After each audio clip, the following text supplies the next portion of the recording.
listen to this. Instead of you. Oh. I'm all broken up about that.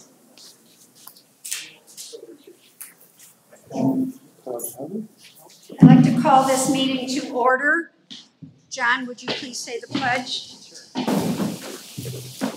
I pledge allegiance to the flag of the United States of America and to the republic for which it stands, one nation, under God, indivisible, with liberty and justice for all. I think we have a very special pastor here tonight. Pastor Schmidt is here to say the prayer. It's good to see you again. Just take a moment to talk together. Dear God, I just want to say thank you that we are privileged to live in a country where we get to choose our leaders. We have elections. And they're privileged to know that there's people like this council that are willing to share their time, their effort, their energy to help govern our city. Not just for today, but they'll make decisions that may last for the next 25, 50 years. So I just ask you to give them wisdom, give them understanding, and help them this evening. We'll give you thanks. In your name we pray. Amen. Amen. Thank you, Pastor Schmidt. Chris, would you please do the roll call? Councilperson Modesto? Here. Councilperson Clem? Here. Councilperson Williams? Here. Councilperson Cannon? Here. Councilperson Zilli? Here. Councilperson Frisco? Here. Councilperson Lynch? Here. We have an additional member here tonight, and I'm going to let Colin introduce him. Colin or Mark, whichever one you want to. Mr. Colby, Mark from the schools is here, and every other month he'll be here, or every quarter. It's really good to have the youth here today. He's here because of Colin's work and the schools, and I think it's going to be a positive thing. Have fun tonight and enjoy the city council meeting. Thank you, Mark.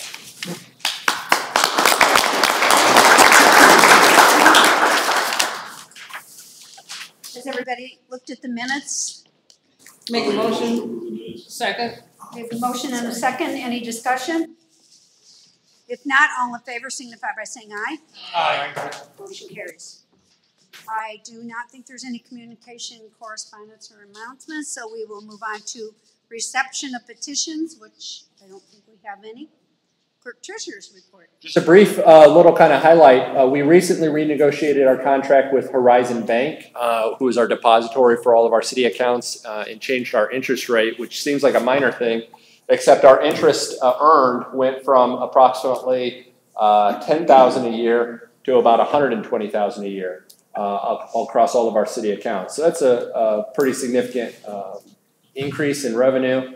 And it's due to the rising interest rates that we're seeing nationally. So while it hurts us when we go for a mortgage, it helps the city because of our large balances we have on deposit. So good news for that. Chris, on that, was it just for the city? Was it all city accounts, RDC included? Yeah, correct. All city accounts. Previously, only our general fund, which is our biggest fund, got the higher interest rate. And I mean, even now it's been blown away. And all the other ones got next to nothing. We've renegotiated to kind of put them all on the same playing field. So all of our accounts, even RDC with some smaller balances or Marina and things like that, get the higher interest rate. So it'll help everyone. Each gets their own. Yeah. Okay, we have reports from city officials. Tim from the fire department.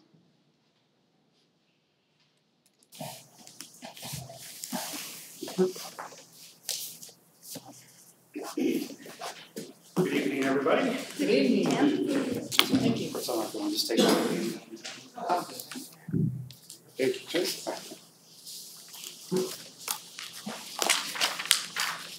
All right, passing out a report of monthly activity for January. You guys should be getting their copies, I hope. We do have one extra one here.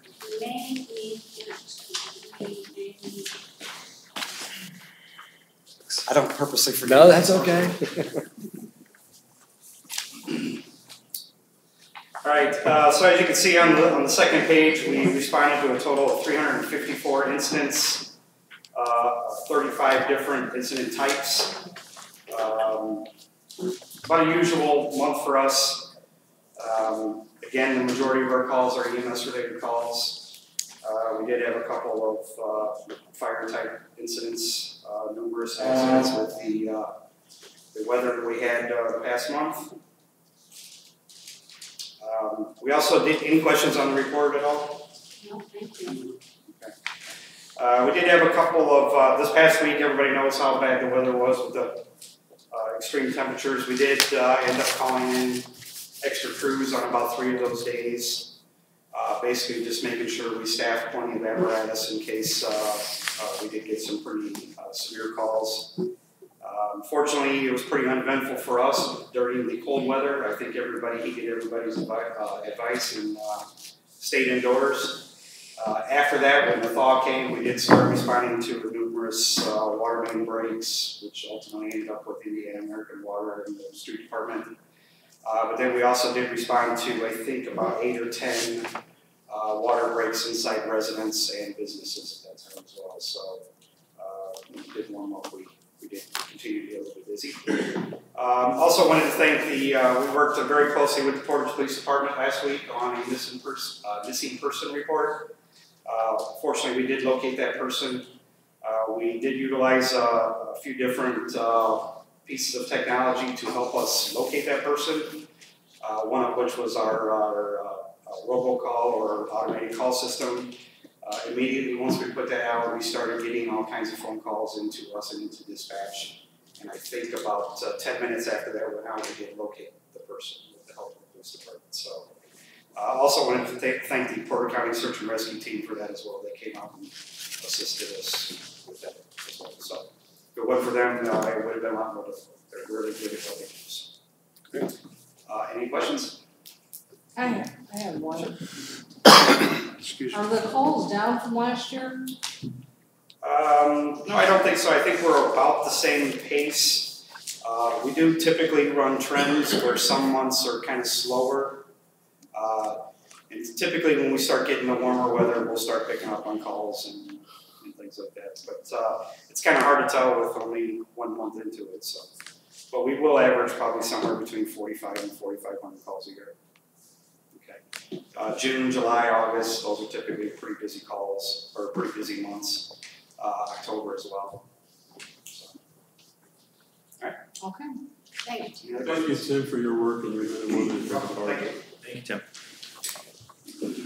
Portage Police, Troy.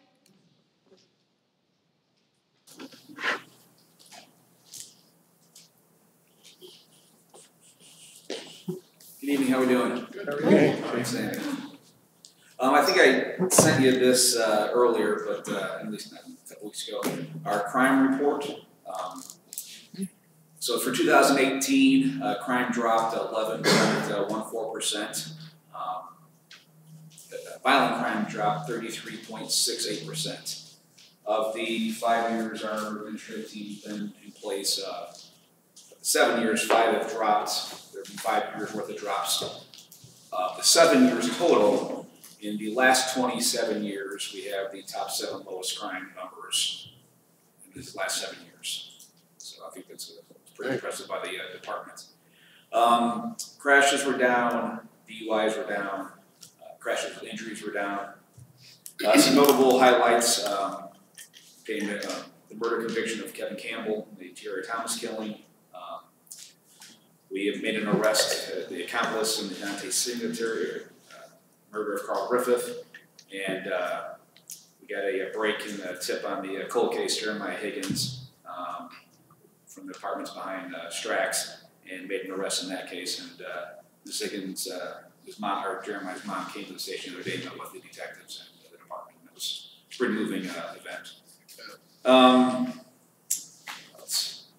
Although not officially announced, our Officer of the Year this year is Scott Brown. Civilian of the Year is Jen Jolly. She's a communications specialist for her role in helping us nab a bank robbery, Chase bank robbery on Lutz. And the Reserve of the Year is Jose Freitas. Our hiring, we started a hiring list. I think we've handed out 22 applications so far. Those will be handed out through the month of February. And yeah, I think that's it. Unless anybody has any particular questions of me. Good choice. Thanks. Good job. Good job. Keep up the good work. Thank you. Thanks for keeping us safe. Thanks, Troy. Streets, Steve or Randy? Or Steve and Randy? Give you one at a time. Okay. Yes, sir. Good evening, council. Steve Nelson with General Services. Kind of a two-part report. I'm going to talk about the stuff that we get the most complaints on, and then I'll talk about, and Randy will come up and give his report on our sanitation and recycling pickups from last year. January's been rough on us. We went 26 straight days of plowing snow beginning January 7th. Probably the last 16 days of that, our crews ran 12-hour shifts round the clock. We logged over 20,000 miles on our snowplow trucks during that time. Dispersed over 2,000 tons of salt throughout the city. And we still had a lot of complaints. I just want to stand up here and say thank you to all our guys who came out every day and got behind the wheel of those trucks and did their job. To our mechanics who worked their butts off to keep our equipment running. We busted 2 plows, half a dozen springs and hydraulic pumps, and these guys worked tirelessly to keep our stuff running for us. And with that said, we still had a lot of complaints, especially in the subdivision and the cul-de-sac areas. We're talking about that a lot. Not sure what the answer is yet, but it seems like it's always the same people that are the last ones we get to, just by the way we do the routes. After we have a snow event, it takes at least 24 hours to clean the city. That's with a full crew running. And we had several occasions where we had overlapping snows where we didn't even get through the city to some of the cul-de-sacs and had to start over again. And I feel for those people in those cul-de-sacs that we just, you know, they gotta sit and wait a while. I'm not sure what the answer is, but we're talking about it and how we can do the routes maybe a little differently and not make the same people be the last ones all the time. You know, and it seems like that's the way it works out. So if I come up with a solution, I'll tell you where we're at. No, at least you're working on it. Not sure what it is, yeah. but I understand the problem and they have legitimate complaints. So we're gonna continue to look at that. Sanitation, Wednesday, January 30th, Thursday, the 31st. We had extreme cold temperatures, as you know. We made the call not to pick up garbage on that days. 3 reasons. One, our guys, they're out there on the back of a garbage truck. It's just, there's no way us to put our guys on the truck. Our equipment will not operate. It's hydraulics and air systems, and we'd have been towing trucks in all over the city. And thirdly, our transfer station in Lake Station, where we take all our garbage to, they closed down Wednesday and Thursday. So if we'd have picked up garbage Wednesday morning, we'd have full trucks sitting there until Friday. And we'd only got a fourth of Wednesday's route picked up before we were done. So good reasons why we closed it those 2 days. Why we did not come back on Friday and Saturday is because we find that, you know, we do the all-call system, but with all the calls we get down there, not everybody in the city gets those all-call systems. They don't get that message. And we thought this being bulk week that we're on right now, we would have the opportunity then to collect everybody's stuff from last week that we didn't get to. And we will have everything cleaned up by the end of this week and everybody back together. We've been telling people to call in. It's bulk week. If your can's full, put a sack by the can. We'll pick that up too. We pick everything up this week that's on the side of the road. So that's the 24 below zero story. Yeah, sure. Potholes, we know they're popping up everywhere. We're running 2 pothole crews right now. We just got done. Took us 2 days to do all the Willow Creek Road. We know that road is terrible. We were on it all last winter. We knew it was in need of repair this summer. It didn't get done. Let's hope something can happen this year. If you see potholes, call our office, call down to the street, or let us know, report them in. We're out there up and down the roads trying to get them as fast as they pop up, but when you get a thaw like this after a hard freeze, you know it's just drive around, you see. Yep. So, Is there a temperature like that you can't patch, or can you do it in all? I mean, obviously if it's -20 or whatever. we will patch a hole at any temperature. So it does work. I didn't know if it did. It doesn't work best Okay. under like 20 degrees, the material, but if there's a put something. You know, we may be back in 2 days redoing that hole, but we might save somebody's car running for a couple of days if we do it that way. So we fill them as fast as we hear about them. If you see them, call us. We'll try to get to them as soon as we can. Well, I'll tell you guys must be doing a good job because our office gets a lot of the pothole complaints because they want to go through our city insurance, you know, to try and get a claim. And previous years we've had quite a few. It's been really next to none this year, surprisingly. So you guys. Chris, I would echo that. Our guys are doing a great job. We've got a great bunch of guys down there that really work hard for the city, and they're out there in all conditions, as you know. Trying to make this as good as we can make it. So, any questions for me? Oh, great Tom job. and my partner Randy come up and give his report on recycling and our sanitation pickups from last year. Thank you, Steve. Thank you, for all Steve. do. Thank you, Steve. Okay. Thanks for coming, appreciate it. Thank all the workers at town, we really appreciate it. Randy, I didn't recognize you without the beard. Oh, yeah, the reason I shave is my wife's been after me for years, and it's her birthday this month. And it's also our 20th anniversary this year, so I decided to surprise her. She says, thank you. So, anyways, in your Dropbox is some recycling numbers that we've been keeping track of over the past couple of years, stuff like that. And I gave you all the way back to 2016. I do have records before then if you'd like to request those, but this most recent one right here, 2018, and it goes through what we collected in our black lid toters, our green lid toters. We also keep track of our grass clippings, the e-waste, tires, all metal, leaf pickup, and limb pickup. So this year, our sanitation and street department, we work together, we've collected a little over 20,065 tons of material. 12,165 went to the landfill, 3,285 or 3,285 tons were collected in recycling, and that went to at the transfer station. One side is trash and the other side is recycling. That goes to a MRF center in what's that place over in Illinois? Yes. I can't remember, but Homewood. yes, Homewood. So. Some of the e-waste, 63 tons, that's done through the Porter County Waste District. We got 2 trailers down there, and we do take e-waste from any county resident. That's the type of agreement we have with the county. So, but those are our numbers right now. Out of just the 2 toters, we have a 21.3% recycle rate. And overall, if you figure in our grass clippings, our leaf pickup, and our limb pickup, it's at 36.2% for the city, which there are pretty good numbers. That is good. So, if you got any questions or comments about the? We think, so the green lid toters, I just noticed over the 3 years, it's pretty steady at 21-ish%. Yes. Are we thinking that's about the cap that we're gonna be at? Right now in the region, and Republic keeps their numbers really secret because they don't want their competitors to know, but we're right at the top 5 communities in the area with that. So I would like to see us more at 25%. It's going to take some effort, some education, and maybe getting into the school systems and just getting that boost.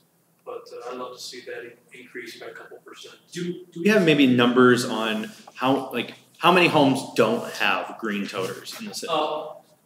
They all have green toters, and I asked. I keep a track with our sanitation drivers with the automation trucks, and the one individual on our 3 of our automation trucks, they have counters. And he picked up on one route. He picked up, I believe it was 630 totes. It's a good percentage when I say it's 70% of the city that recycles. So, how is the change in China's policy accepting our recyclable? How is that kind of? Right now we're locked into a contract with Republic Services. In the next couple of years, that's going to run out, and it's going to be a very aggressive contract to negotiate because they will charge. Right now we're locked in. They take it for free, and they're probably biting a big bullet and going in the hole. They're regretting that contract right now. With contracts expiring, the people are being charged. When does our contract expire? I believe in 2 more years. The last one was a 5-year contract. I think we're entering the 4th year. So, are there any alternatives to Republic? It's pretty much across the board. Waste management, other big waste providers are all facing the same thing. So I think the thing we have to do is get people to understand what goes in that green toter and what doesn't. And I mean, those numbers could go down a little bit because we're putting things in there that. It's going to be some motivation for our young people to come up, or someone come up with a good idea how to recycle this. If we could think of some innovative ideas in America about our waste stream and how we can recycle, we don't have to depend on foreign countries to take care of this. No, they do sport in the ocean.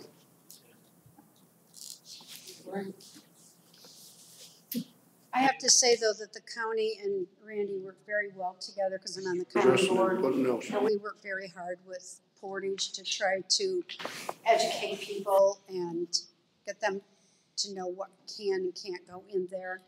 We have some radical changes going on at our dump sites, our drop-off sites.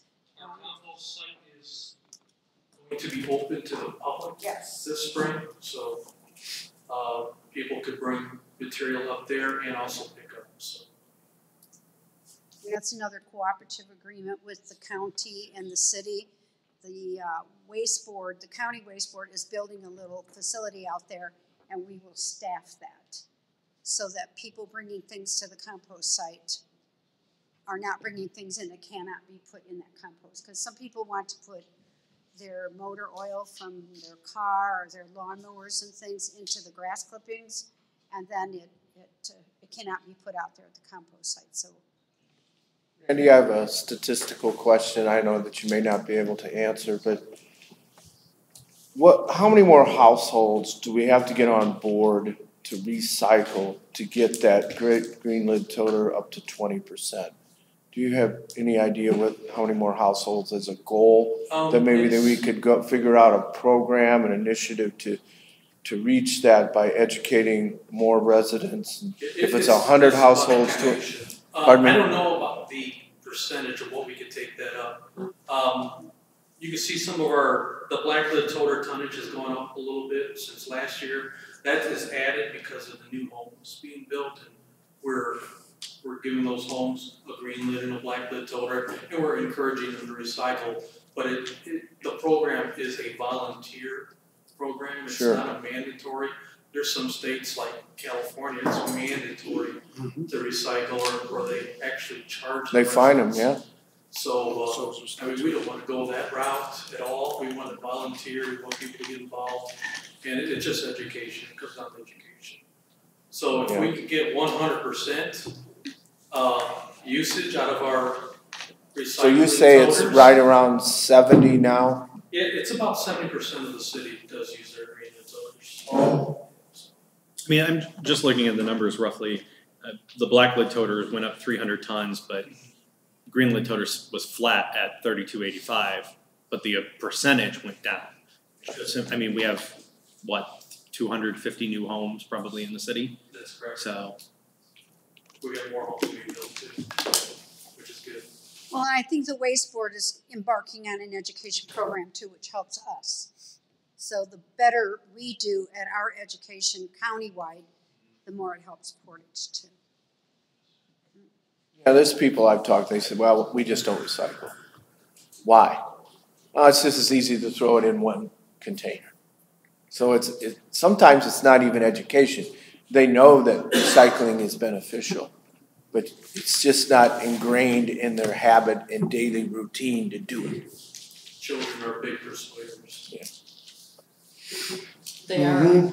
They are. They really are. So anyway, good report, man. It is, Randy. Thank you. Thank you, Randy. Good job, Randy. Good job, Randy. Keep up the good work. Economic Development, Andy. Good evening. Hi, Andy. Welcome to our student guest. This will be awesome. Wanted to give you kind of a 2018 recap, update you on a few things going on. It was really a pretty good year from an economic development standpoint.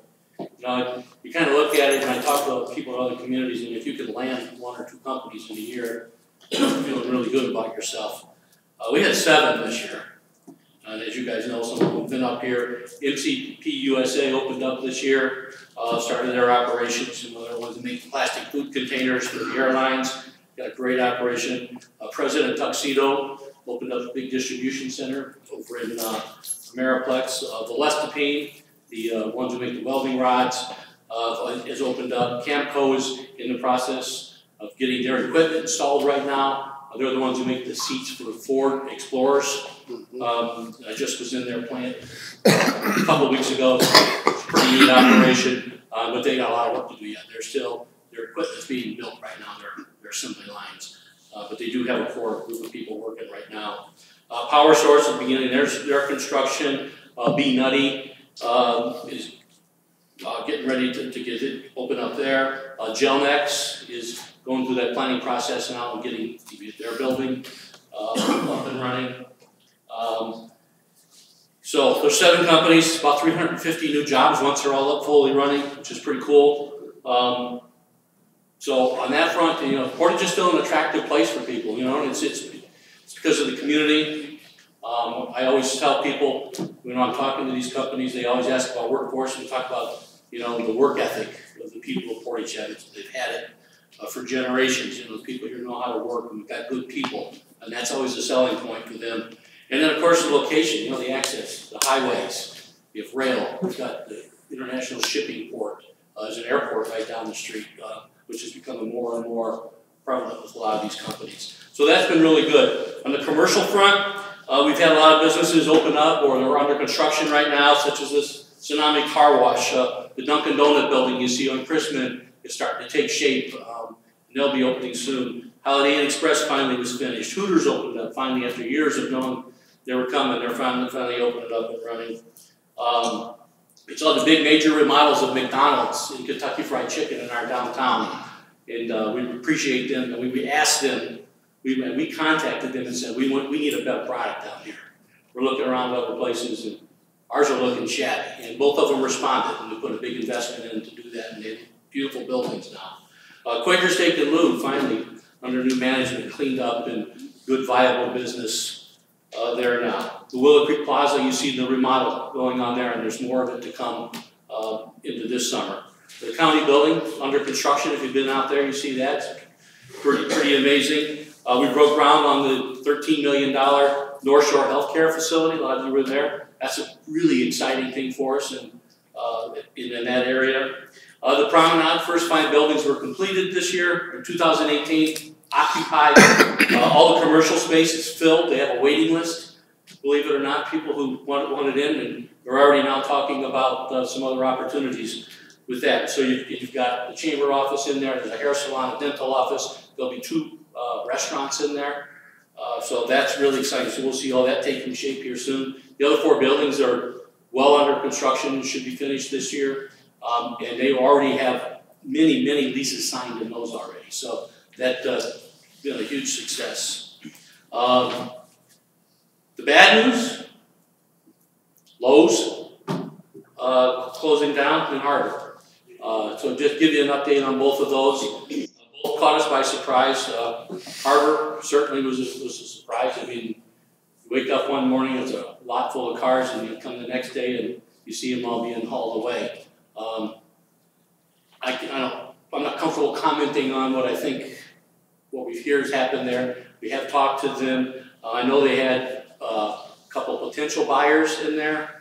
I've had some inquiries from some developers and different people looking at that property. It's not for sale yet, which is interesting. So, and I'm not sure, obviously once somebody talked to somebody and they begin negotiating on maybe purchasing it, you're kind of out of that loop at that point. So we're going to continue to work on that. I've reached out to other car dealers. There's interest. So hopefully something will happen there. But again, it needs to get on the market, which will help. We've kind of run into the same thing with Lowe's. So I've had a lot of conversations with the Lowe's people from the day they made that announcement. Their thing is they've got a new management team. They're going to a new type of store. All their stores are 100,000 square foot, approximately type stores. They're going to 50,000 square foot stores. They're going to cut a lot of their SKUs, things that slow movers. You know, if you walk in there, the one aisle's got nuts and bolts. You know, they sell a couple of those a day. They're not stocking them anymore. So that's they're getting out of that small hardware and some of that kind of stuff, getting a lot smaller. The issue with the Portage store, it wasn't necessarily about performance, which is interesting. It was more about the fact that they own that building. In other areas, and there's several other Lowe's around here, where they lease the building, it's a lot easier for them to get them down to 50,000 square feet because they go to the owner of the building and say, we need to renegotiate our lease or we'll leave it. You know, and then it becomes incumbent upon them to resize that store, and then that owner has to lease out the other half of it. The Portage store is owned, the property and the store are owned by Lowe's. They're not in the leasing business. This is what I'm told, they said. So it's made more financial sense for them just to close that store down. On that same front, we've had inquiries. I've had different brokers call about it. I've had a developer ask about it. It too is not yet listed for sale. And there's people calling, they want to know who do we talk to, and I'm directing them, but they're not ready to sell it yet. They're cleaning it out and doing their thing, and it'll get listed. So we'll be marketing it and working it really hard, making a lot of calls trying to get that filled. So there were some promising. I've heard some names of some people that are interested, and hopefully something will materialize there.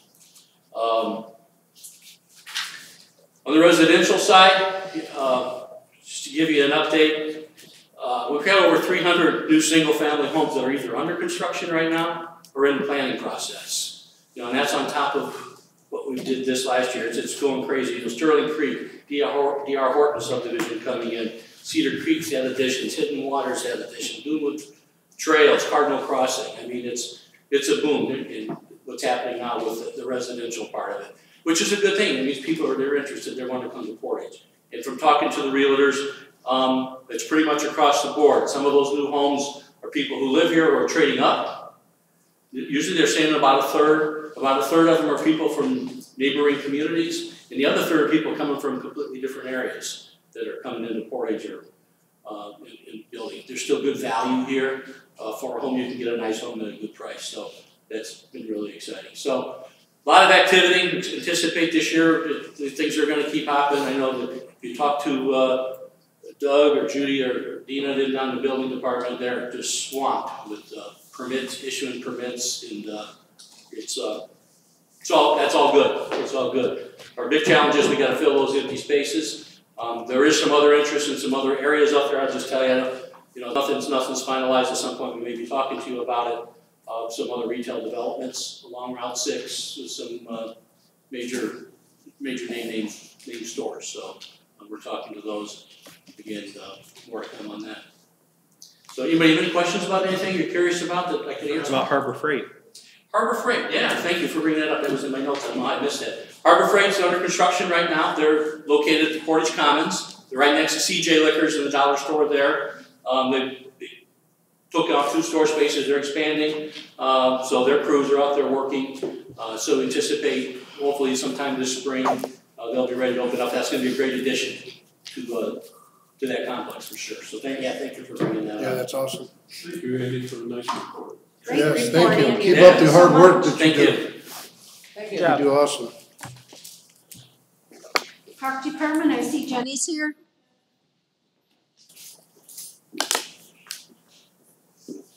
Good evening. Good evening. Bear with me, I have a bit of a head cold here, so hopefully you can. At the next park board meeting, I'll be presenting a 2018 annual report, and so once that's complete, I can share that with the rest of the city council. So tonight I wanted to talk about some of the big projects we're working on for 2019. I'm going to start off with the biggest one.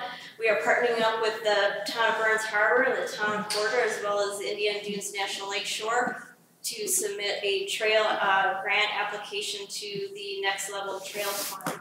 And so that we're talking about approximately $4 million trail project. Nice.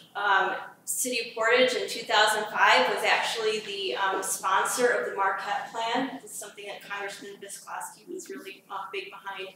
And so this project was the premier project that came out of it, and it's actually a state visionary trail. So now that the governor has set aside some funds, we are able to access those funds to build this trail. So our portion of the trail will be along the Little Calumet River in Ameriplex, and then it will connect from the Burns Harbor onto the town of Porter and link up with Porter County's Calumet Trail and go all the way to Michigan City. So it was very exciting. We're going to submit that February 15th. Cool.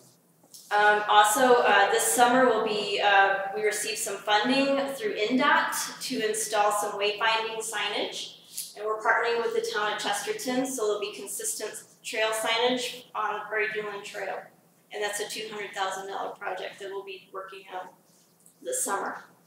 We also received word today that we anticipate federal approval on June 1st for a grant that we submitted. It's $400,000 for the Imagination Glen concession stand improvement project, as well as a trail access component to that to connect to Iron Horse. So those are our big projects, capital projects we'll be working on. We're also working on the lakefront open air pavilion that we are planning a soft opening Memorial Day weekend. We're still trying to figure out kind of the cost structure for rentals.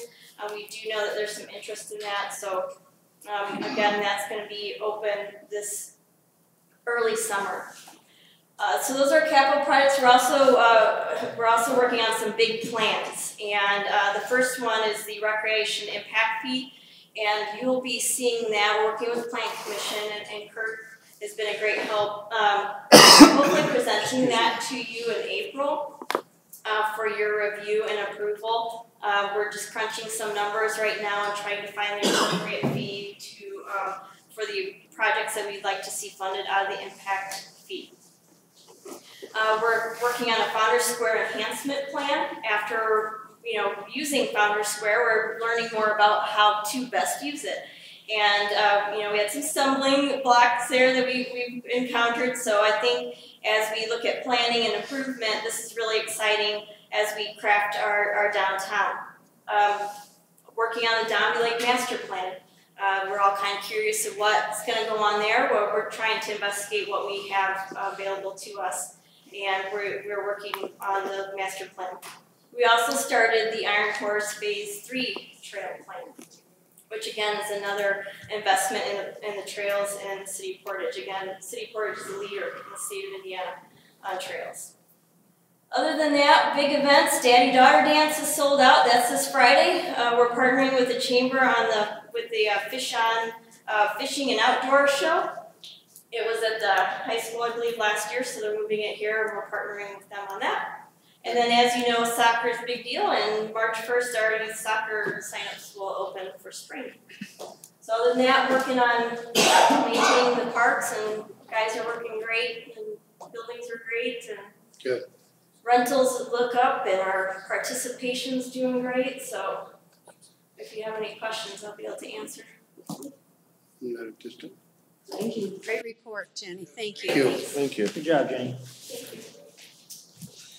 Did I miss any? Colin, did you have anything to bring up?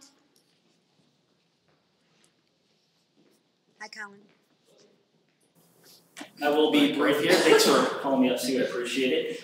You all have a Dropbox access now to the Redevelopment Commission folder. So in there you'll find reports for the 2018 funds, also potential 2019 budget, which we're waiting for the return of our chairman to approve and look over. Right now, the budget, 2018 budget, is open for comment. So if you take a look and want to provide some comments to us, we're happy to take that into consideration when we finalize that budget. In fact, I would encourage you definitely to do that. There's a lot of big projects happening and a lot of big dollar projects. And we really need to prioritize because we won't be able to fund them all for 2019. In addition to that, we have a general fund balance here at the end of the year of about $123,000. And then our allocation area fund, which is a tax increment fund, has a balance of about $6.3 million at this point in time. I know we had some 2018 bonds we just paid off. Really we paid them in 2019 in January, so that's down to about maybe $2 million or so in terms of available funds for the allocation area. Anybody have any questions? Thank you very much. Thanks, Colin. Did I miss anybody? If not, we're going to move on, but I would like to point out we have some Boy Scouts here tonight who are earning their citizenship badges, Troop 452. So thank you for coming and sitting here through this meeting. I'm sure you're going to earn that badge. Okay, first reading, we have introduction of ordinances, stop sign. Real quick, on standing committees, can we have Mark report under Oh, standing? yes, Mark, I'm sorry. Did you have a report? Yes, at the Portage High School, our principal, Mr. Gill, he's now out for sick leave for the rest of the school year. Sad experience for all the students. All the students were sad the last day that he was there. Some kids missed their buses just to go say their final goodbyes to him. He's a great principal. I enjoyed him. And our Project Lead the Way program got a grant for a new computer programming, which is great because I've been in one of the classes for Project Lead the Way. It's a great experience, gets you experience with computer and technology, and will help you in the long run. And just from sporting updates, our bowling team won state, and All right. our Portage The girls or the boys? Girls. and our Portage ROTC got 5th place overall out of 23 teams at Whiting. That's excellent. Great. That is about it. Sandy's here also. Who's bowling team? Yes. Councilperson Lynn, Sandy Porter's here from the schools. That's a big key, working with Mark and the students. Yeah, so Sandy, thanks for coming to the meeting. We didn't know if you were gonna come with the ice, anticipation of ice. Thanks, Sandy. Does anybody have any questions for Mark? If you have any issues with the city, just get a hold of us. I'm glad you're sitting up here with us. You're a nice young man. Glad to be here. And I think you'll be back here in April, right? I believe so, yes. You may know every month now. We say Mark and both of you look. Okay, I got introduction my of guy with ordinances. me, man. Sometimes you need them. We have the introduction of ordinances, first reading, stop signs. Liz, would you take that, please? An ordinance of the city of Portage, Indiana, amending section 78-515, 78-513, and 78-514 of the city of Portage Municipal Code. Be it and it is hereby ordained by the Common Council of the city of Portage, Indiana as follows.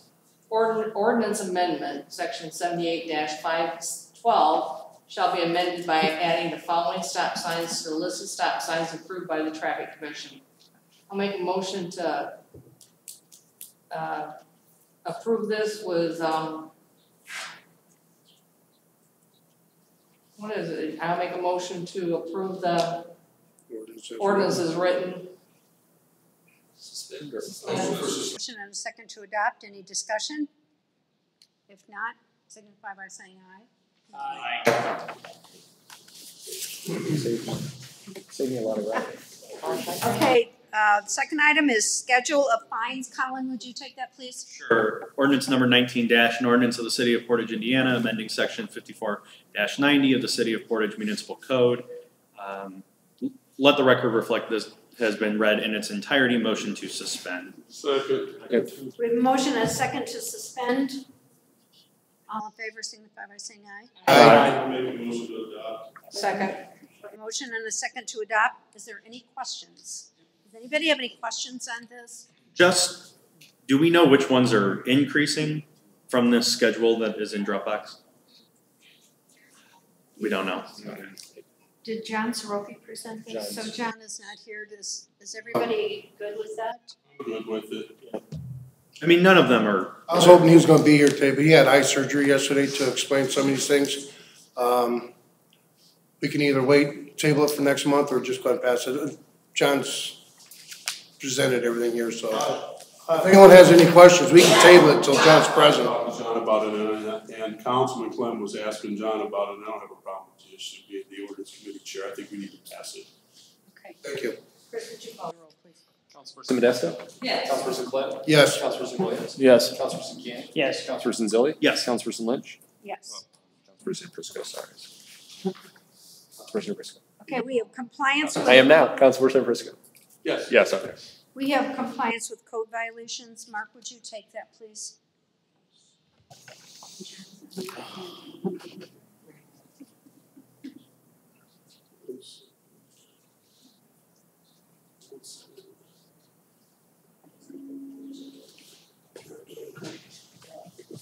Ordinance number 2019 an ordinance of the city of Portage, an ordinance of the city of Portage, Indiana, amending sections 74-52 and 74-53, is it?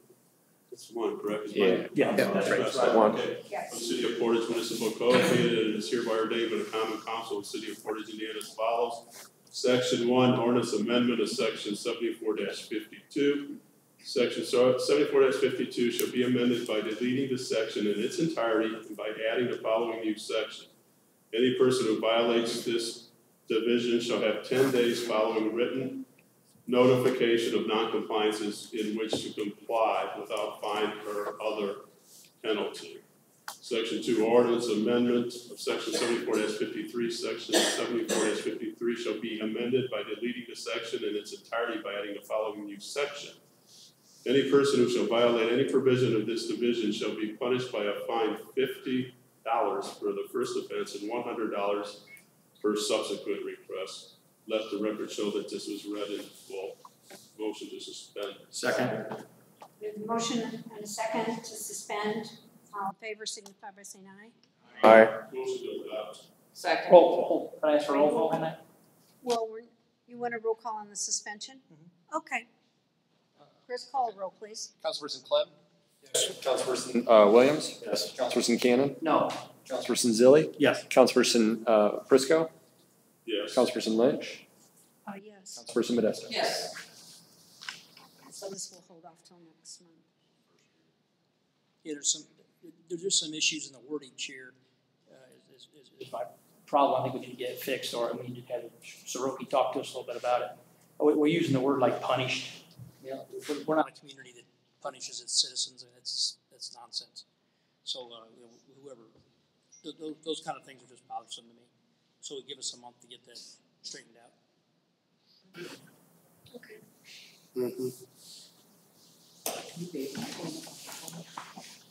Okay, we have are we doing the trash fee discounts? Yes, Pat, would you please take the trash fee discounts?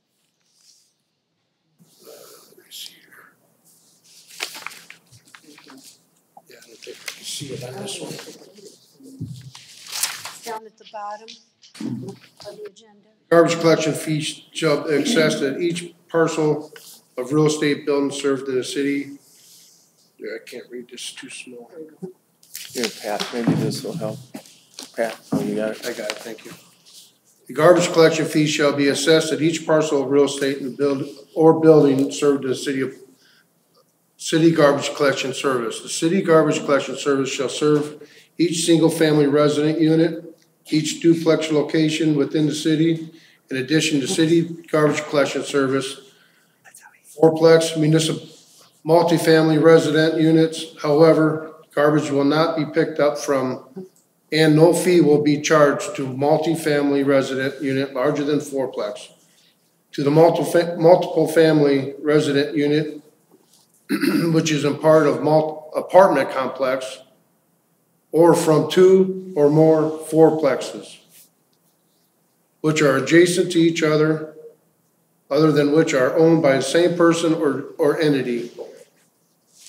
Let the record reflect it's been read in its entirety. I'd like to make a motion to, on this billing. You want to make amendment to it? I'd like to make amendment to this to make a 10% discount to our seniors and our veterans. 10% to the billing of all.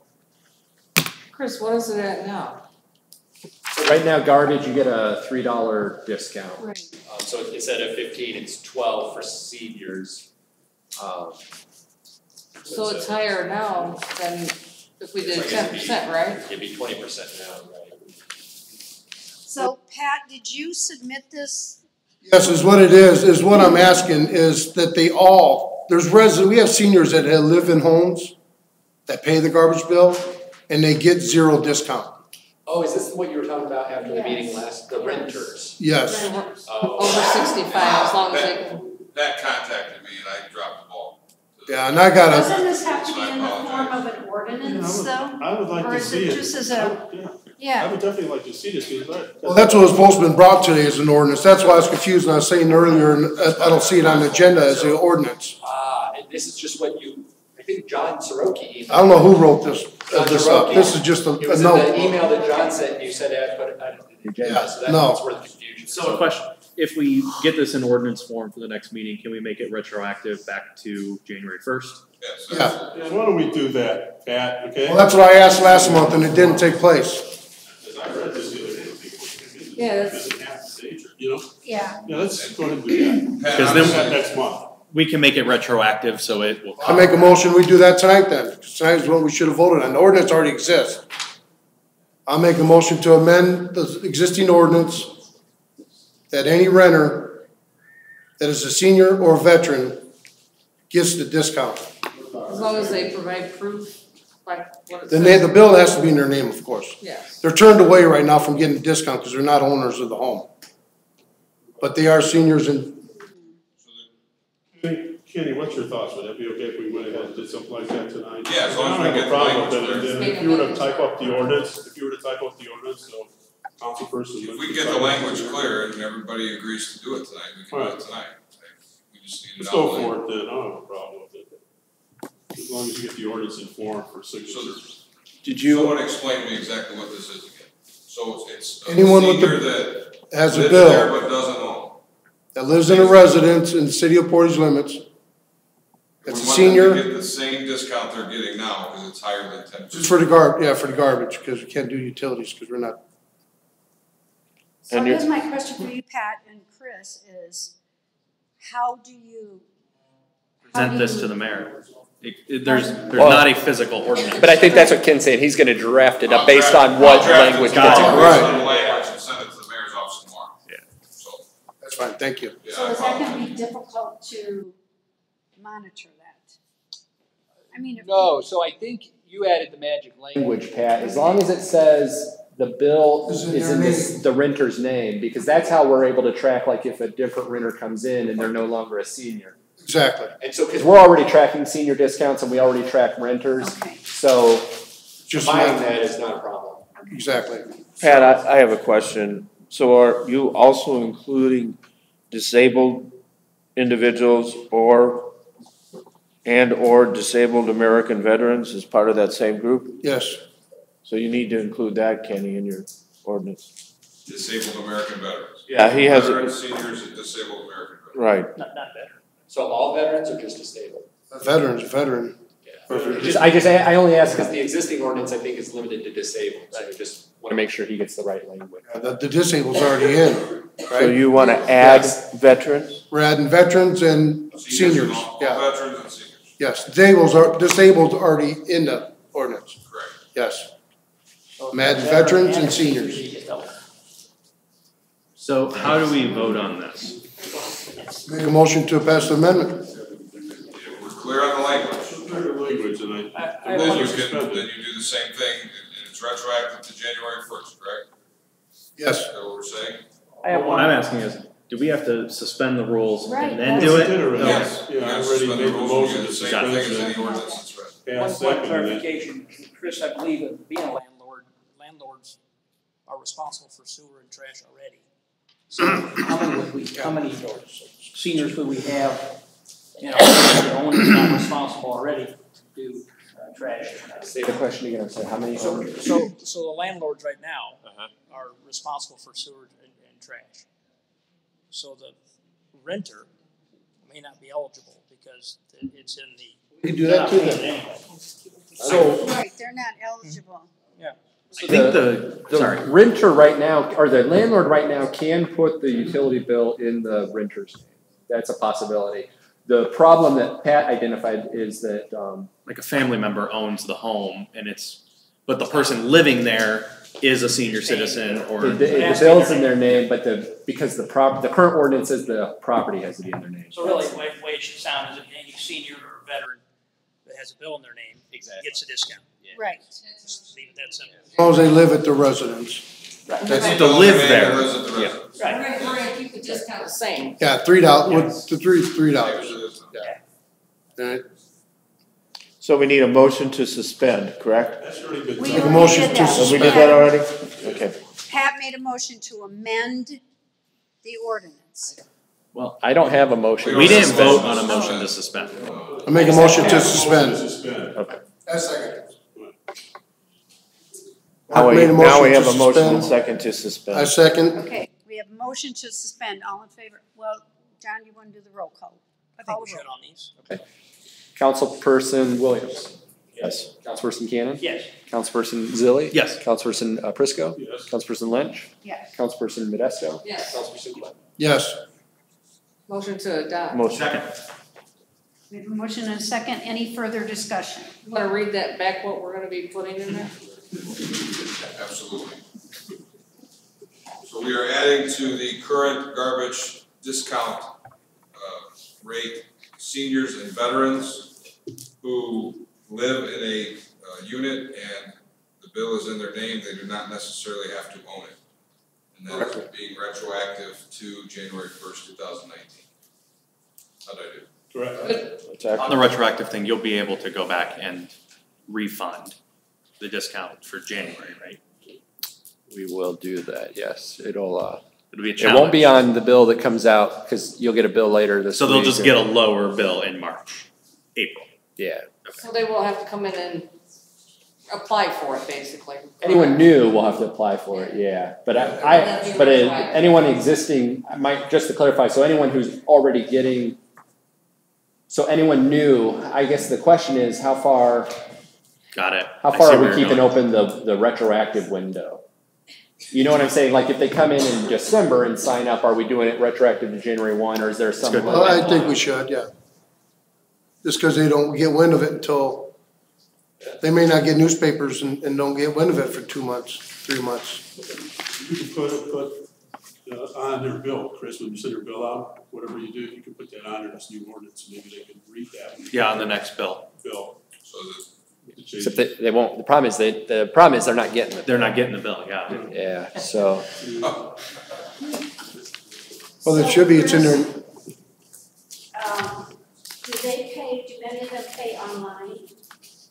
I don't know the breakdown of offhand.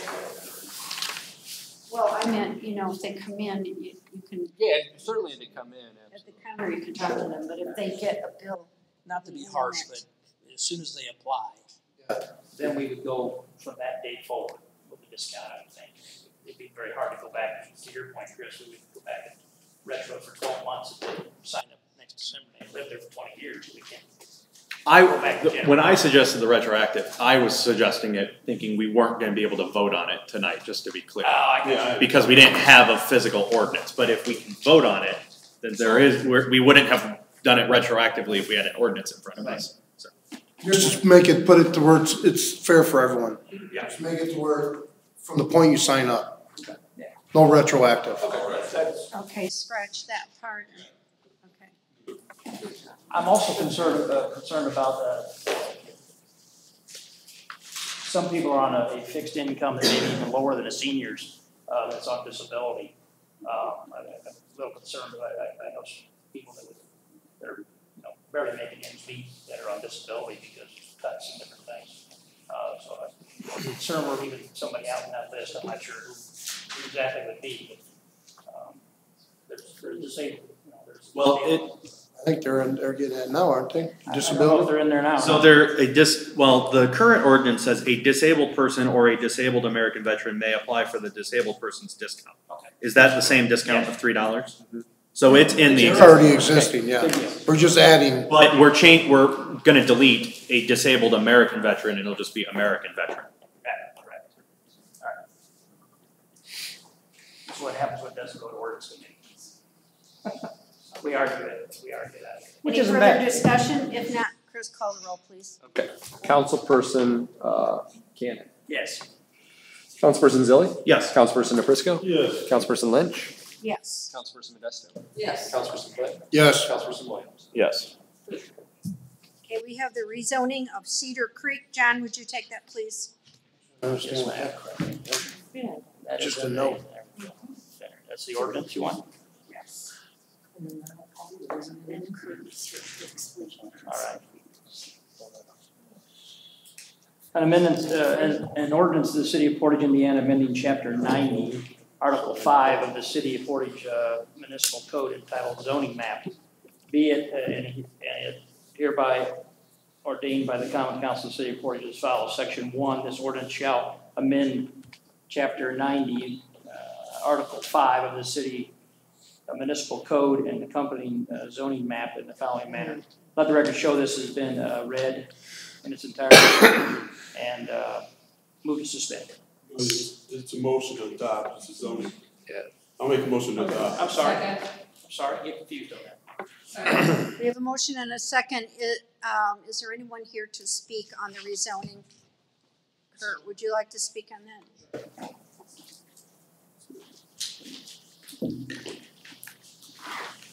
The 20 acres that you're looking at here is the 20 acres south of the current Cedar Creek subdivision. It'll be approximately 47 lots that are planned in that area. Currently, it's zone R1, so that's the most restrictive zoning classification.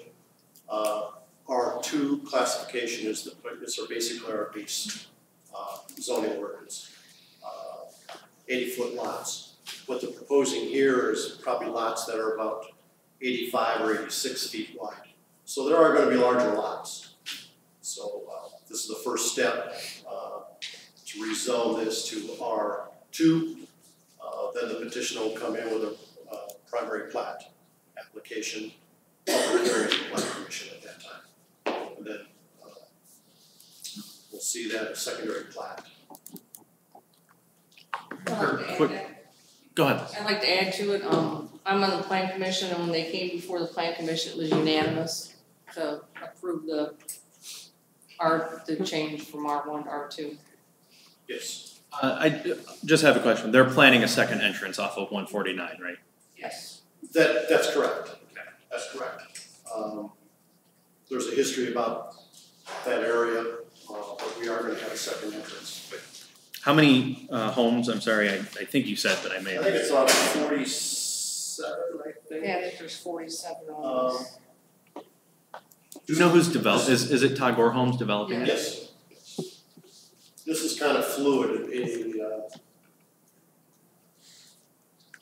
Don't know if this is going to be the exact outline, but it's pretty close.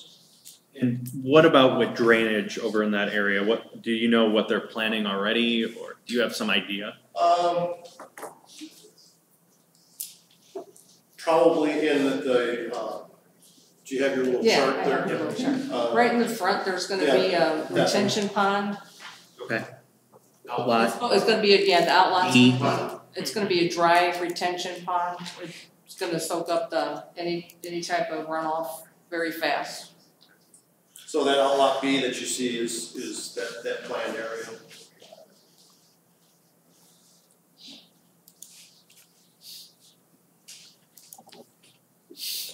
A lot of building going on with subdivisions. That's more coming. And I'm assuming they're planning south of that too, right? I see the extra road off to the. That's the twist. Okay. That I can't say. They didn't want to say, so. And your paper. Putting the road in, I would assume that they are planning for the future. Future development. John pointed out your paperwork says west of State Road, but Kurt has since corrected that. It is east of State Road. It is, I mean, it's west. It did say east originally. Kurt, I have a question about the entrance. Did the Plan Commission have any questions about the second entrance? Yes, we did, and it's a state road, so they have to get state approval for the entrance. Yes. It should be so many feet away from the current stoplight. There's a stoplight there on Lindbergh and. We had quite traffic a bit of some citizens from the Chesterton side or whatever. So we want to make sure that that lines up, not in somebody's front yard. Right. So there's other, design things that are going to go into this thing. Right now, we're just, looking for the change of zoning, and we'll look at the design side. Just out of curiosity, like Hidden Waters, is that R1 or R2? R2. Where, is there any neighborhood, newer development that's R1? No developer has presented an R1. I think it's, you get into production cost is going up. An R1 lot is 100 feet wide, 1,100 square feet. We're just, that market's not here yet. So when we did the rezoning of the whole city, what they did was they put everything R1, all the vacant property R1. And then they all come before the plan commission and request R2.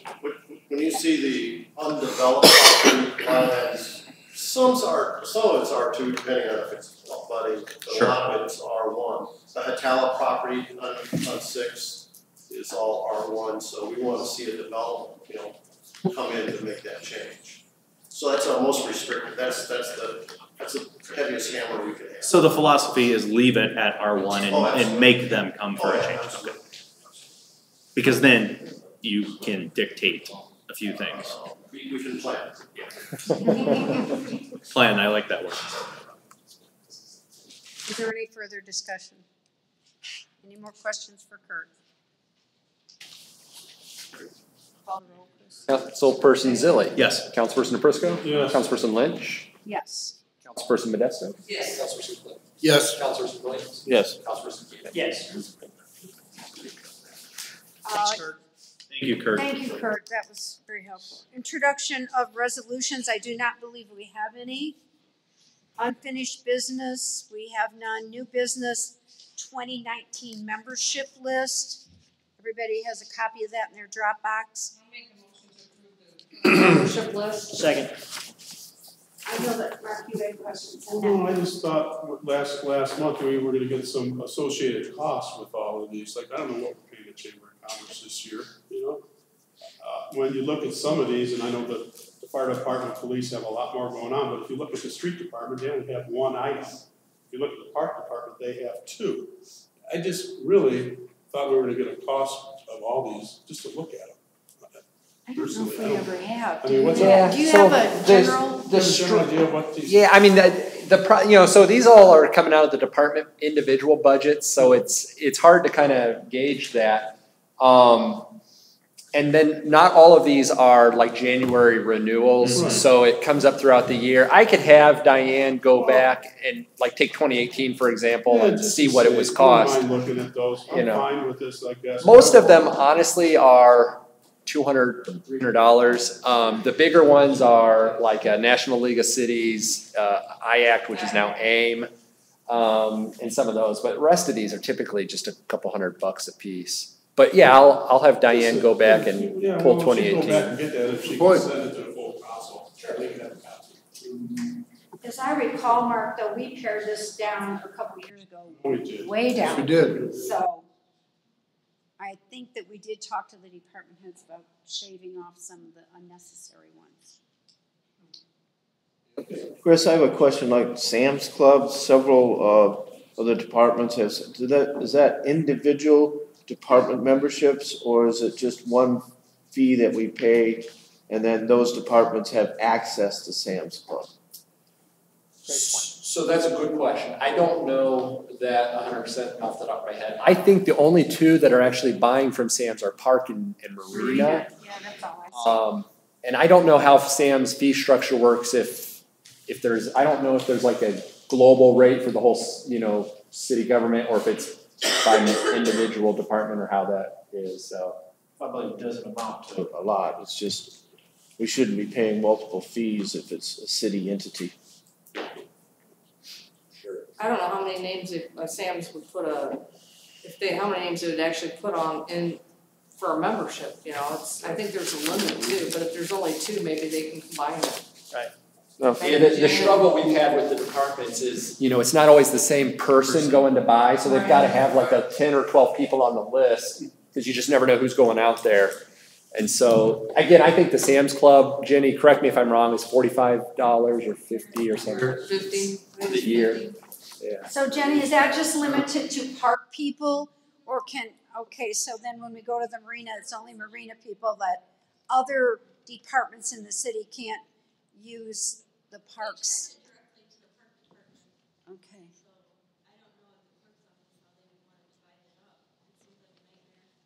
Yeah, I would think that the city would have like a master Sam's, and then each department could get their. I just can't imagine like there isn't like Yeah. Sam's Club or Costco hasn't figured out that governments need access to it. Like And there there may be. If the I police don't- I just department's don't having know. an event, Sure. they can go to Sam's Club for that. Yeah, They something do. they can look, Chris could look into, or.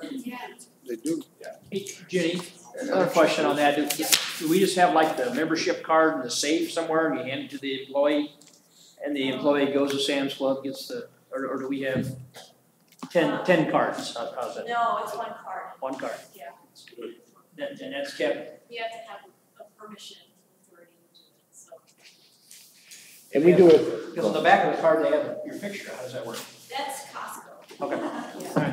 Which is a nightmare. We don't have Costco. And that's why we don't have Costco. It varies with different entities, John. So like, I don't want to use Lowe's because we just talked about Lowe's, but when we had our Lowe's here, they didn't issue a card. You would, like the department would give the names to Lowe's, and then when the employee went to make the purchase, they would give their name, and then the name would attach to the purchase order, so when it came through for payment, we knew who the purchaser was. So it varies by vendor. And I don't know, because Lowe's, like.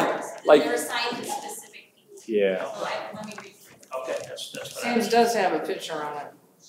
Yeah. They do have a picture. Costco and Sam's both do. Why aren't we using Costco? Maybe for personal, but not for business. Business, yeah. Thank you, Jenny. I mean, Mark, there's only 2 departments together, I don't see what. It may not be that big a deal. No. So Who do we brought have that a up? I motion think to Scott brought that approve up. the subscription list? Motion to approve. Motion approved. Second. We have a second motion and a second. I made the first motion, I think we did have one. I think there was. Yeah, I had one from. John had it. I got you. Councilperson Aprisco? Yes. Councilperson Modesto, or Yes. Lynch, Councilperson Lynch, Yes. sorry. Councilperson Modesto? Yes. Councilperson Clem? Yes. Councilperson Williams? Yes. Councilperson Keenan? Yes. Councilperson Zilli? Yes. Okay, we have street light requests. kind of Scott, I believe that you had originally gotten, brought this street light up out on 20. There is a Cut that. pole there is a number on there.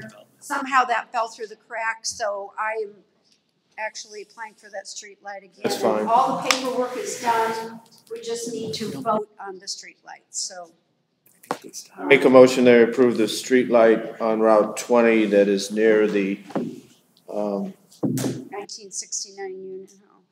Send this to the Board of Works, a recommendation, we're gonna have that recommendation from the council, and it goes to the Board of Works for final approval. So we need to make a How did it recommendation. fall through? I mean, I know how it falls through the cracks, because I had one that I didn't get installed for 3 years, so. all right, But there wasn't a- I'll rescind my motion. There I'll wasn't a- rescind the motion and restate it, that the approval for the potential street light located on Route 20 by the, which union is that, Sue? 1969. Longshoremen Union. Longshoremen Union, be sent to the Board of Works for their approval. I'll second that. I'd like to make a comment if I can. Route 20, I did a tour of this a week ago, and I started at the eastern end of the limits, the city limits. And I came all the way west up to this roadway coming into the park, and did it again today. There's probably a total of only 5 or 6 streetlights that the city pays for, and they're all going into streets, into city streets. Route 20 is dark. I mean, it's dark. It is very dark. I think that the sign we're putting in, or the light we're putting in is fine. You know, I have issues with putting them up on certain roads for state when we can put streetlights in our city streets where we have children living and so forth, students, seniors, but this light is warranted. Is there any way we can talk to the state, maybe the state could put some lights on 20, or is that just the city that has to put lights up on city roads? So, I mean, on 20, on I Route 20 I'm talking. I drove down US 30 in Valpo the other day, haven't been down there for quite some time, and they have brand new streetlights, both sides of the street, all the way down 30, brand new stoplights. And I don't know how that, is that what it was? Route 20 is dark. 20, it's a dark road. I drive it every day. We're working with the state right now. Hold it, can you come up and speak so everyone can hear you?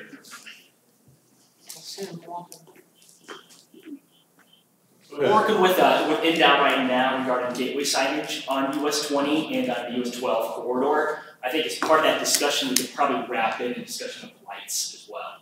So it seems to me we're going to be talking to the same people because we're going to be dealing with NDOT right of way in this case for signage. In which case, these same individuals will be able to tell us about lights. So I think in our meeting, we can probably address that. John Hamm and I will be meeting with them here the next month or so to discuss. So then what is the state going to do? Is the state going to put in different types of poles on install run? Well, the state, pay for the lighting, I mean, what's the... if the state doesn't want the lights, for example, they might say, okay, we'll put them up at your cost. Ideally, we would suggest that it's dark and they would then determine that, hey, this should be their cost. We don't know how that conversation is going to go. I think it depends on who you talk to. And a lot of those things get sent down to Indianapolis from the report office. We'll have somebody go down that road and you could take your phone, you can take a video, send it down to them, or whatever it's going to take. But I'll tell you what, it's dark. Are there poles along there? There's poles along there, but a lot of the poles are going into streets, into city streets. A lot of these lights, I drive pretty fast. I try to watch my speed. I don't want Troy or But I drove pretty fast. I kind of like 6 of them, which isn't a lot. It's dark.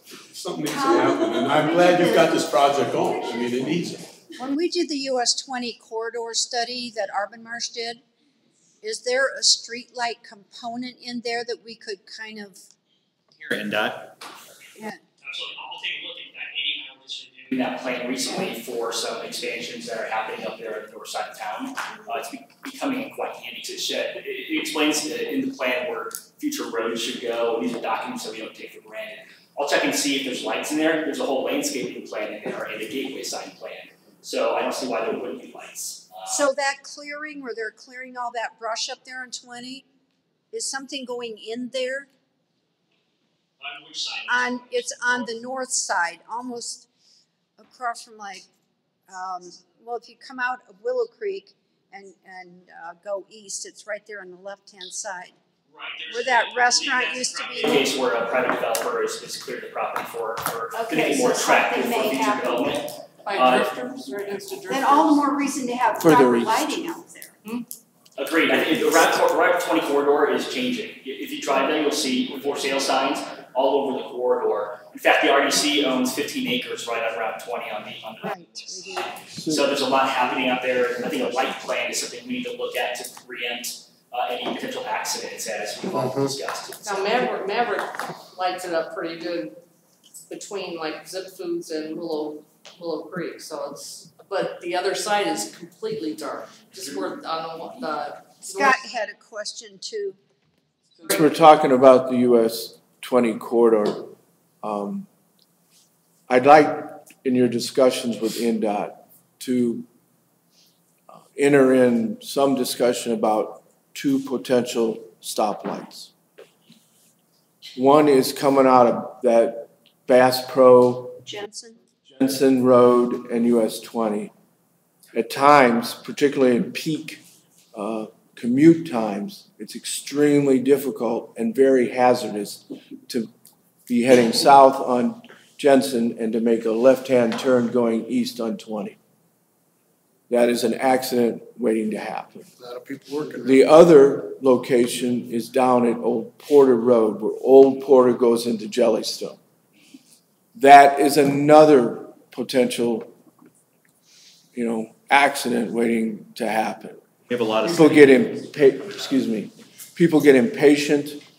They want to get out of there. They work down there, and so if you could please enter into a discussion with NDOT about getting some not streetlights, but stop and go signs in those 2 areas. Absolutely. Those are both great suggestions. And in fact, in 2018, the Traffic Commission forwarded that request to NDOT for the US 20 and Jensen Drive stoplight. NDOT denied that request. This in 2018, saying essentially it just wasn't one of the priorities for that year. Essentially saying, please apply again in the future. So we'll be continuing, I think, 2019, we'll say we should apply to NDOT for that stoplight as well. And get a logic and reasoning from them if it is declined. We do get requests. Holiday Properties contacts us pretty regularly because a lot of the truck drivers use that as a route, and they're having trouble pulling out. And if you've been by a truck trying to pull out from District Drive to US 20, you can imagine how messy that can get. And once again, we do want to preempt accidents. Unfortunately, a lot of times they base these decisions on actual accidents that are documented, instead of being preemptive. So it's a situation in which we see development happening, and maybe we can use that as logic to get them to put the light in before an accident happens. So. Yeah, and that's unfortunate thinking in the planning process to not be proactive.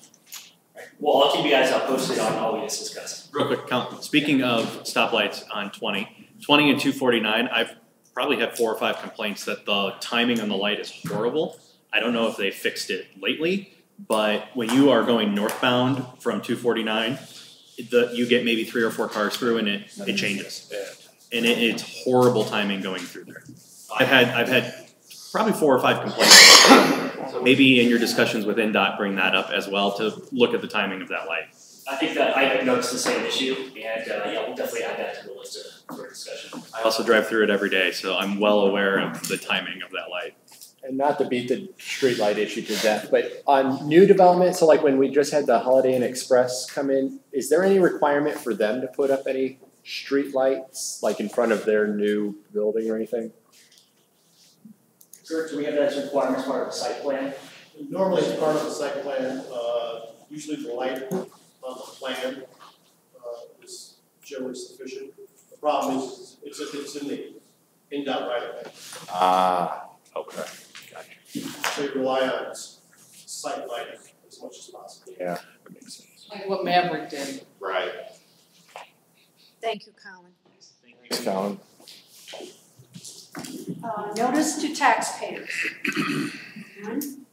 So, I don't have an actual vote on we got a motion and a second, but I don't remember. We actually have to vote on it. We didn't take an actual vote. Call the roll, please. Sorry. So we're on to, back to Councilperson, actually we're here, Councilperson Lynch. Yes. Councilperson Modesto. Yes. Councilperson Glenn. Yes. Councilperson Williams. Yes. Councilperson King. Yes. Councilperson Zilli. Yes. Councilperson Aprisco. Yes. Notice to taxpayers, we have none. Reception of remonstrances and public input. If there is any public at this time that would like to speak, please come to the microphone, state your name and where your address is, and you have 2 minutes. Good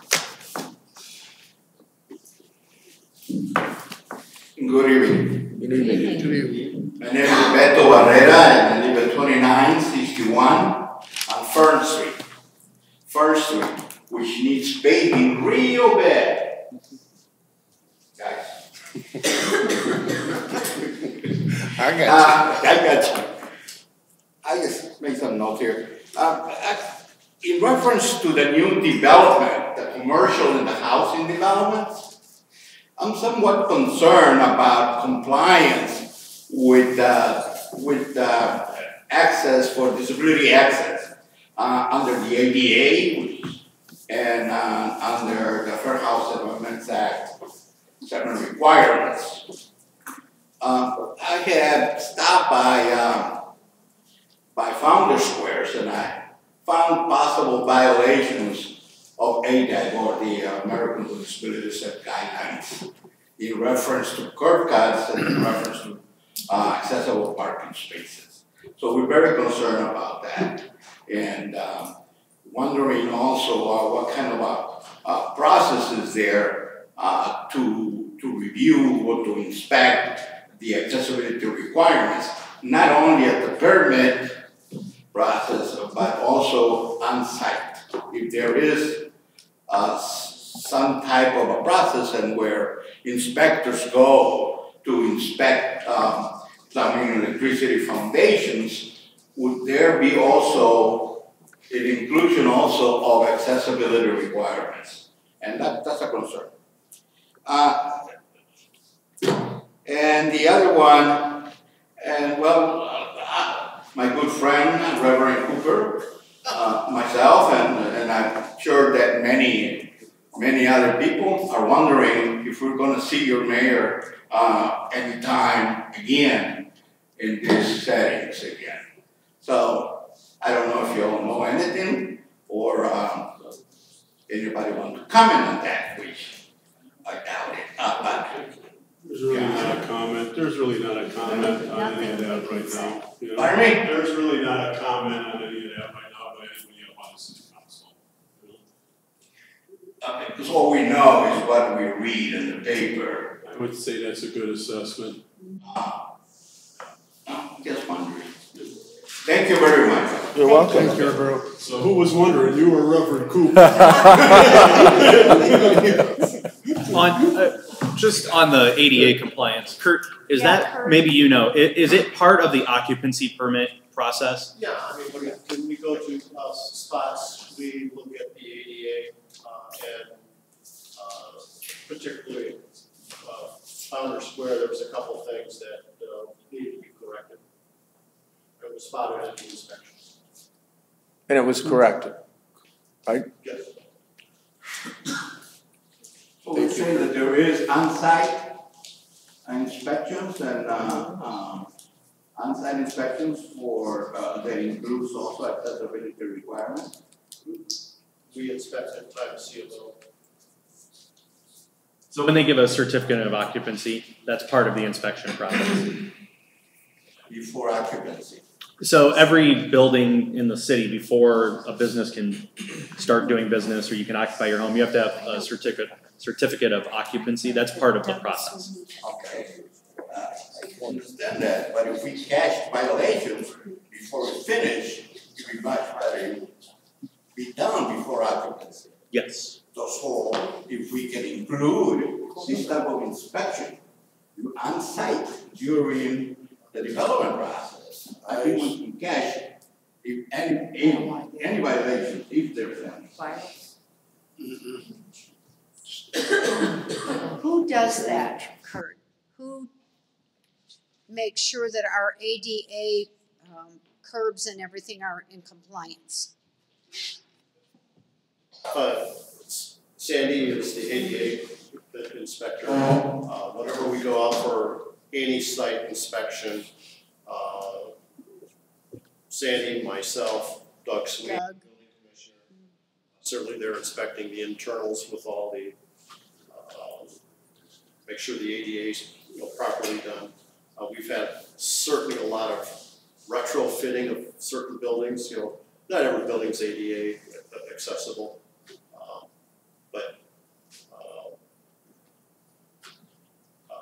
I can't speak for Sandy, but I know she looks at those qualifications. The tech, making sure all the pads are done correctly.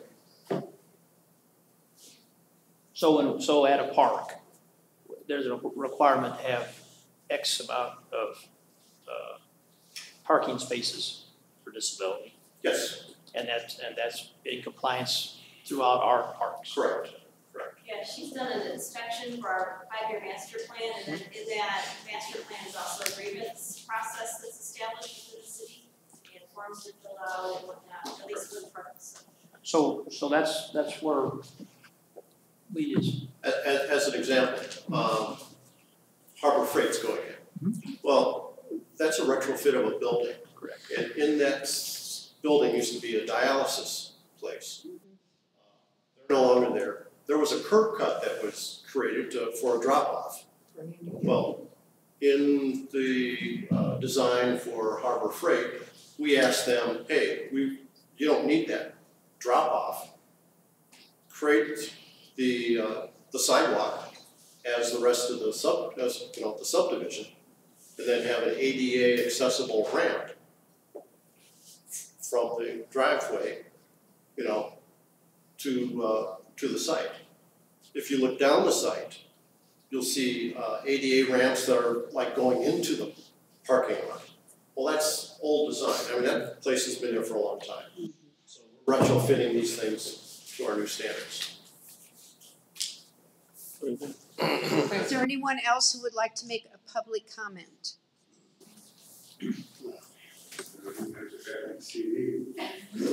Yes, we are. I like your hat. Haven't seen you in a couple of months. Where you been? Right now, trying to keep quiet. There you go. Warm. Anyway, just a tidbit for you, Pat. Inside information that Harbor Freight on their build out went non-union on their electrical build out. Oh, that's not good. Well, I just thought you'd like to know that. Thank you, sir. Good information. Yes, not happy to hear that. Well, I don't know what you can do about it, but if you can, that's why I gave you the information. We'll see. We'll see what I can do. Well, there's a couple points. You just passed a new For the ordinance. record, please state your name and your address, sir. Lifetime resident of the city of 3017 Wood Street, Portage. Thank you, sir. All right, the first thing I'd like to bring up is the gentleman before me mentioned about a road that needed paved. Well, from what I understand, there was $2 million of match money that was dropped because payments not made correctly to the state on a grant. But $2 million real tax money was dropped after levying a new tax on city residents. Blame seems to be going from Chris Stedham back to James Snyder and then back to Chris Stedham, back and forth. In my opinion, there's enough blame to go around to all the city elected officials who voted for it. Including you, Mr. Cannon, you were the deciding vote. You know, if I had constituents that I levied a new tax on, based on match money you were going to give back to pave roads, I'd have been watching that money like a hawk to make sure it got back to my community or my district. And I think that everybody ought to bear the blame for losing that money, not just Chris or Mr. Snyder. There's a couple other, actually I had about 3 pages, but I condensed it down to 1 because I knew I'd get gabbled out before I got to it. But anyway, I kind of wrote up kind of the people's view of the state of the city. Portage is not only broke, but broken under the current leadership and lack thereof. You got council people that are approving 5- and 6-figure salaries for new city employees. I was here at a meeting last year where you approved a new position for Director of Community Development, which Portage does not have a community development department. You know, before I authorized 5 figures of the people's money, I'd ask questions, what are we getting back for that 5 figures? Well, you know, I happen to have worked with community development departments for a couple of decades. And I know that community development departments bring back money from grant money for housing in the city, like aging in place grants, weatherization grants, what they call CDBG, community development block grants, and administrate that grants. And it finally gets to the point to where the money that they're getting in off the grant, 10% of that can be used for administrative costs to where their salary is being covered by the grants that they're administrating.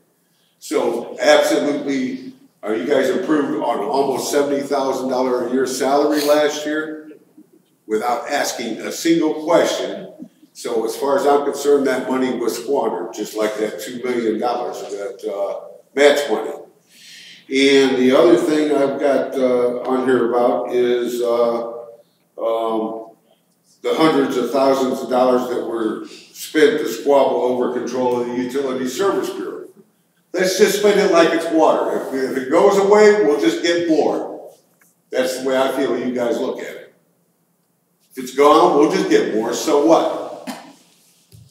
You know, the other thing is I see a lot of waste within the city departments. We have some of the best first responders in the state. You know, as far as I'm concerned, we do. But just because you're a great police officer or a great fireman or subterranean engineer or a union rep person or a sheet metal worker, it doesn't make you a good manager. I see money being squandered in every department because they're being mismanaged, and I got nobody trying to straighten anything out. You know what, I've tried to straighten out a couple of things, and I take offense to you attacking Steve Nelson. No, it's not just Steve, it's every department. You mentioned sheet metal work, but this guy's had his crews working, and I'll tell you what, I'm not gonna listen to you beat up a guy that's been out there doing the best he can. You're sitting at a podium. You're very close to the mayor. You used it for a political platform last year. Okay. Yes, you did, to go after Troy Williams. Let's have order here.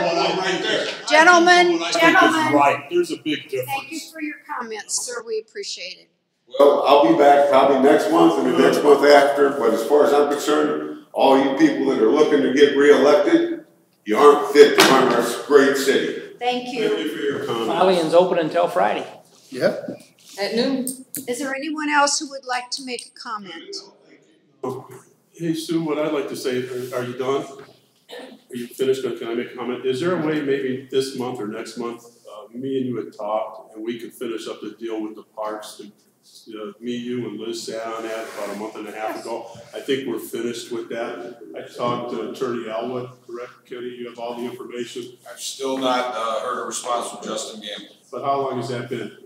Since kind of the day after you guys formed the committee. Yeah, We'll because schedule I know a you meeting. asked me to do that, We'll but I'd like schedule to a have an meeting. executive session before the next meeting or in March, before our council meeting, whatever works. I just think we need to wrap it up. You asked me to do it, get a meeting and finish it, and I'll do that. Motion to adjourn. Second. All in favor, signify by saying aye. Aye.